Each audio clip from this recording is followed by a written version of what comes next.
But the major thing is that, in fact, if you have the right procurement process in Nigeria, corruption is dead. Because there's no corruption that will happen without through procurement. Some people, they think that they are above the law, or that they are untouchable, or that they think they can manipulate the law, or that they think that because they have access to government, so they can do anything they want. Welcome to Transparency Files, ICPC's weekly television program. Corruption is endemic and cuts across faiths, regions, political affiliations, and affects every human. On today's edition of Transparency Files, we bring you an in-depth analysis of corruption, its consequences on the economy, and explore ways that it can be tackled. I am Hawasani Garba, your anchor for today's edition of the program. Before we go into the details, stay with us as we join Joy Aja with anti-corruption stories.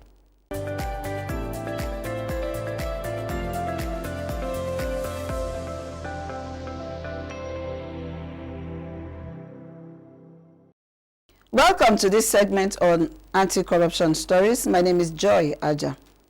ICPC has arraigned one Mr. Echo Johnson Okezie on multiple charges, including forgery and providing false information to an officer of the Commission.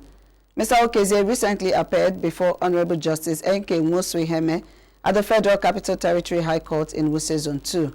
He faces a 9-count charge, including possession of a counterfeit offer of temporary appointment letter and an unofficial document purporting to be appointment letter to the Federal Civil Service of Nigeria. He was also accused of unlawfully receiving multiple salary payments from the Federal Ministry of Information and Culture by falsely representing himself as a legitimate staff member of the ministry. Mr. Okezie pleaded not guilty to all 9 charges. His counsel, E.D. Imo, filed a bail application, which was not opposed by ICPC prosecuting counsel, Mr. Henry Emore. After listening to the arguments of both counsels, the presiding judge, Justice Nwosui-Heme, granted bail to the accused person under specific conditions, including, but not limited to, requiring Mr. Okezie to present a credible surety with a permanent residence in Abuja and to post a 5 million naira bond.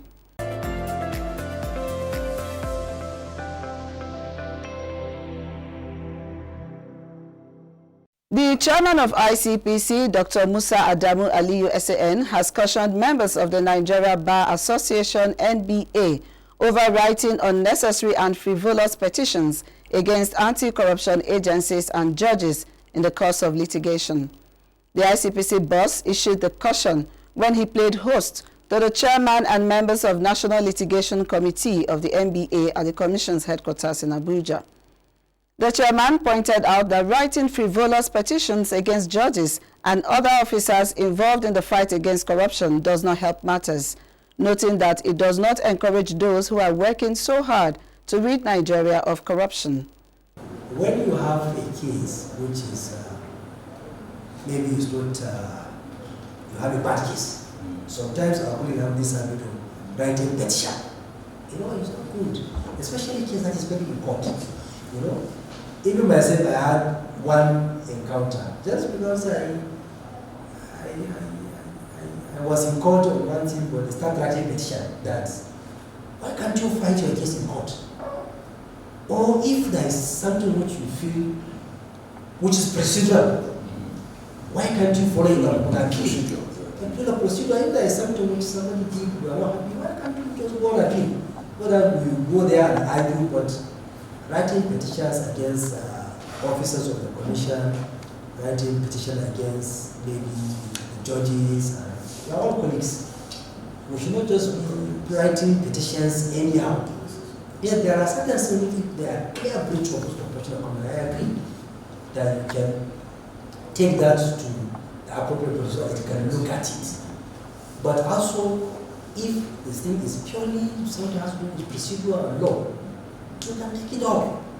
In his remarks, the chairman of the committee, Barrister Vincent Otaokpoku, told his host that the committee was the first to be inaugurated by the current leadership of the NBA to protect the rights of lawyers while doing their jobs. adding that ICPC in its fight against corruption will have cases to interface with lawyers. Hence, they consider the Commission a critical partner in ensuring that the rights of their members are protected. So we are happy to be here. We are aware the challenges the Commission may be facing. Ours is also to partner and see a way we can harmonize the joint interests of the Commission and the Nigerian Bar Association, because there is no way the activities of the Commission will be completely carried out without lawyers involved. In your dealings with the suspects or defendants or people accused of anti-corruption related offenses, you are faced to interface with lawyers. And lawyers in their professional calling, some may be overzealous sometimes. There's no two ways about it. But we were here to see how we can harmonize interests. The ICPC chairman seized the opportunity to encourage all lawyers to take anti-money laundering issues seriously as they are contained in the MBA profession guidelines. That'll be all on this segment. Transparency Files continues with Hawa. Please stay with us. I am a Nigerian, a highly cultured race. My culture abhors corruption, and with my integrity, a new Nigeria is possible. I say no to corruption today to build a future for my children. Join me and imbibe the culture of integrity to build a Nigeria of our dreams. Welcome back. If you are just tuning in, this is Transparency Files Weekly. Corruption has been a persistent challenge in Nigeria with far-reaching consequences for the country's economic development. It perpetuates poverty, inequality, and social justice. From embezzlement to bribery, nepotism to misappropriation, the effects on the economy of the country cannot be underestimated. Nigeria is losing approximately 18 billion United States dollars each year to corruption, according to the Center for the Study of Economies of Africa. Let's listen to Awal Musa Rafsanjani, Executive Director, Civil Society Legislative Advocacy Center, CISLAC, on his opinion about the topic and way forward. There are a number of challenges that impact or affect combating corruption in Nigeria. One, we have the issues of impunity. Some people, they think that they are above the law, or that they are untouchable, or that they think they can manipulate the law, or that they think that because they have access to government, so they can do anything they want. So that's a major challenge in terms of combating corruption. Secondly, you have challenges with the administrative justice system, where judiciary appears to be losing confidence on the citizens. When judges are arbitrarily giving judgment, perpetual judgment, not to investigate, not to arrest, not to do anything to people who have looted the country. Such kind of situation in the judiciary is undermining the effectiveness of even the anti-corruption work, because the ICPC, EFCC, Code of Conduct, all of them, they must work closely with the judiciary in order to sanction or deter people who have been found to be involved in corruption. But more fundamentally, the political will, the absence of political will to deal with corruption and block leakages is one of the major serious threats to effective fighting corruption. We can only achieve and consolidate the work of the anti-corruption agencies by strengthening our institution, strengthening the legal framework, ensuring effective training for the law enforcement, ensuring that appropriate sanctions are imposed, by ensuring that corruption within the agencies itself is eliminated by ensuring that there is enough resources for them to be able to carry out their work.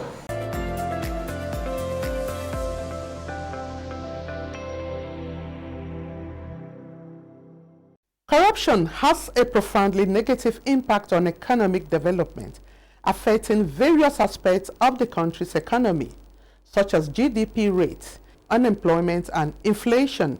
The oil industry, which has been the mainstay of the Nigeria economy, has been plagued by corruption, including the mismanagement of oil revenues, amongst others.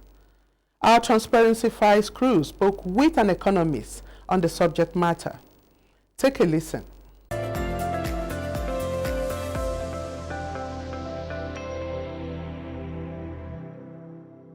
From an economic perspective, economic corruption simply means abusing the process.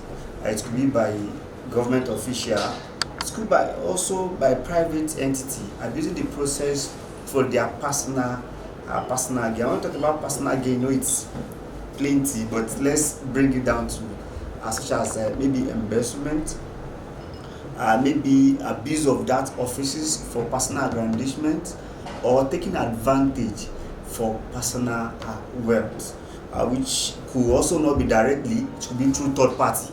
When we talk about the effect of corruption, especially for a third world like Nigeria, I think we are seeing the result already. The result simply means that there will be inequality. What we mean by inequality is that someone who has taken advantage of the office will have a gap that is far wider than someone who did not take that advantage. So imagine we are at the same level in the office, the same work, and someone has humongous houses and car, and someone is still struggling to even to pay school fees. That simply means there is a big gap. Then another thing is that it brings down the economy in terms of growth. Such economy will never experience growth. And how do I mean? What we are supposed to use to engender development in the economy, we will channel to personal benefit, and this is mostly done by third party, like I said. And the major process of that corruption is through procurement. I want to talk about procurement. It's a very big area that I think, in as much as the aim is to curb corruption, because the aim of procurement, especially BPP, is to curb corruption, we are still struggling to reduce it. But the major thing is that, in fact, if you have the right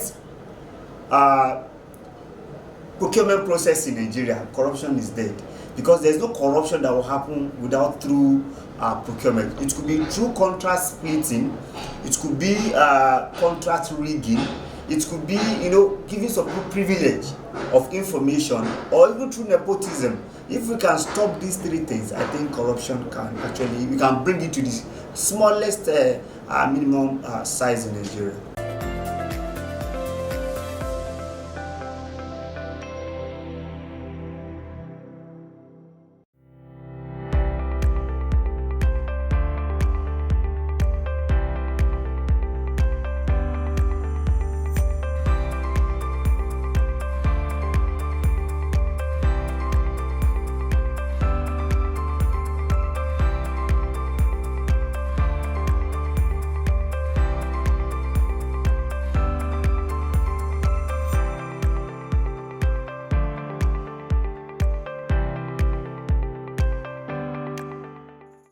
Welcome back, and thank you for staying with us on Transparency Files. Despite the numerous challenges faced by anti-corruption agencies in Nigeria, there are success stories in the fight against corruption. The Director, Public Enlightenment and Education of ICPC, Demola Bakare, takes us into some of the tremendous successes recorded by the Commission in the fight against corruption. Let's take a listen. Firstly, I will want to say that that we have three-pronged mandates. All of our mandates are targeted at the same thing, to rid Nigeria of corrupt practices. One of the strategies that we have adopted and that is being adopted internationally is recovery of assets. And in that regard, in the year 2024, for instance, cash recovered was to the tune of 29 billion. And it was recovered into ICPC recovery accounts. We have other I mean, like 10 billion naira, 10.9 billion naira that was actually recovered to some specific government agencies due to our advisories. So it did not come to us, but we covered it for them, for their use. It would have gone into private pocket. We have through restraining some transaction that looked shady during our system study and review exercises. We were able to restrain, like 5.8 billion naira. It did not leave government cover, so you can't see it. But they did not leave government cover. They could have gone into private pocket illegally. So to the extent that we have been able to recover or restrain money, we have been able to make money that could have gone out of government illegally to remain in government. You will see that if you use reverse psychology, that could have happened, but it did not happen. So that is a major success. In terms of tracking of projects, government projects meant for members of the public in order to make life easier and provide welfare for members of the public. In 2024 alone, we tracked over 1,500 projects to the tune of 610 billion naira.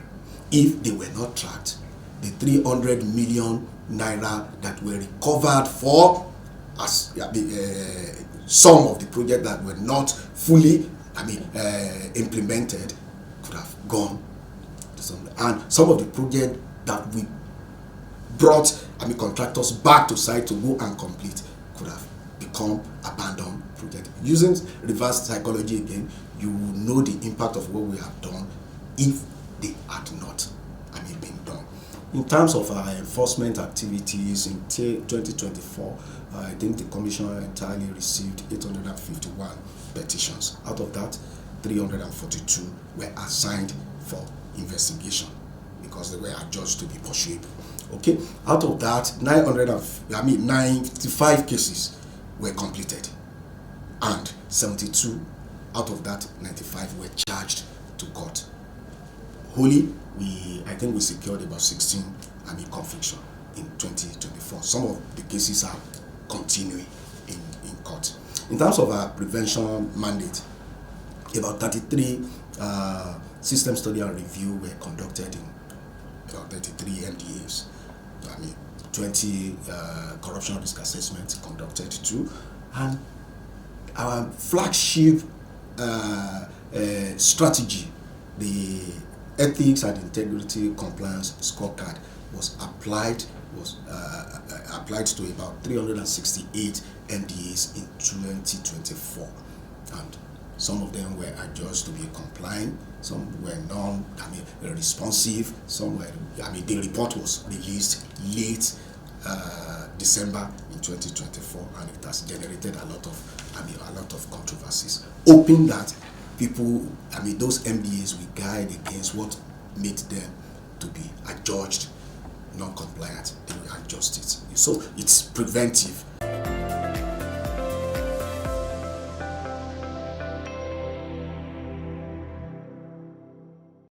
You are still watching Transparency Files.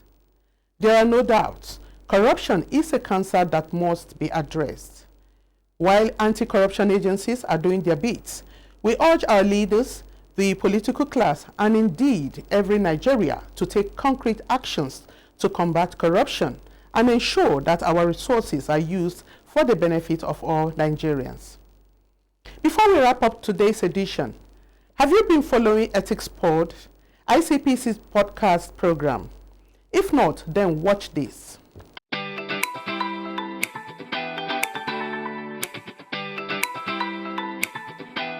Have a very interesting person. We're going to have a very interesting person. We have a very interesting person. He is here. Yes, he's here. Ladies and gentlemen, we are introducing our guest. Sometimes it's out of malice. Sometimes if you're not careful as a public servant, somebody actually wants to set you up and you don't know. At other times, it's because that's what people are used to. it is said that when the plague, in one of the legends, the plague was going to Benares to kill 10 people. And after the plague had done that, it turned out that 100 people died. And they said, look, you said you were going to kill 10 people. How come you killed 100 instead? And the plague said, well, I didn't kill 100 people. I killed 10 people. But 90 people died out of fear. Mass democratic organizations, we are all working toward ensuring that the country works not on the basis of ethnicity or religion or any of those sentiments that undermine our progress. It should have been something like 6 hours. Oh, okay, not so bad. It's not too far. Yeah, not too far. It's the same West Africa now. Yes, definitely Yes. similar. And what's the official language? It's English. English. Okay, English, and then what other languages would people We speak? have Creole, which is like the pidgin in Nigeria, and then we have other 16 different Yeah, I think tribes. I've seen that. I could not even understand a word. I saw some phrases like from Sierra Leoneans, and I was like, what's going on here? What was he doing? And the reason I'm asking, this is just not about tea, but you're making a difference. Okay, it's just like I'll see other female teachers sitting on his lap, and Female teachers? Yes, sitting on his lap. Then they will start conversing, touching each Was it other's girls on body. the school? What? No, it was not. As a child, you saw that in primary school, for that matter. Yes, in primary school.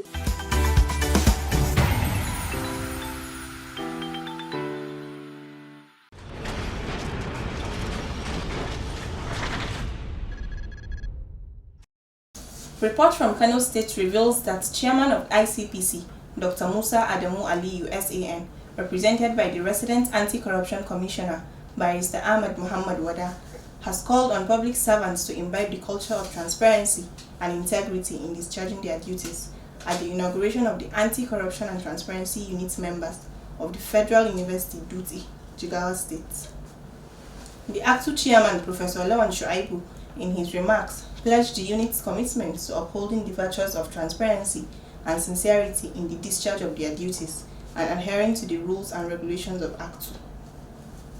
Coming from Adamawa State, Mr. Saleh Rayan Ubala of Public Enlightenment and Education Department has sensitized the staff and students of FAN Academy Yola on the effects of corruption. He urged the students to abstain from all forms of corruption and maintain the virtues of transparency and integrity in all their endeavors. While from our Katsina State Office, the Resident Anti-Corruption Commissioner, Mr. Mahdi Muhammad Lawal, represented by Mr. Sani Tukur Taraoni of Public Enlightenment and Education Department, has sensitized and inaugurated student anti-corruption clubs at Government Senior Secondary School, Kofar Aura, and that of Government Girls Science Secondary School, Ajua. He charged the students to imbibe the spirit of strong moral values, promote integrity, and be genuine foot soldiers of ICPC in the crusade against corruption.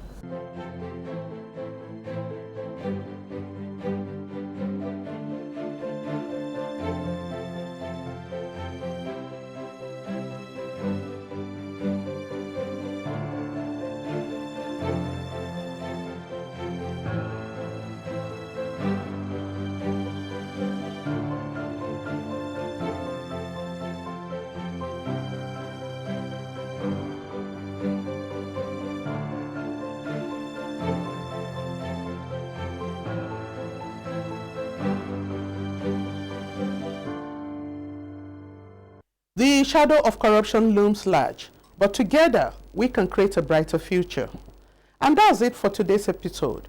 Don't forget to watch Transparency Files every Friday at 6:30 p.m. on the NTA Network and International. Also, follow us on our social media platforms as shown on the screen.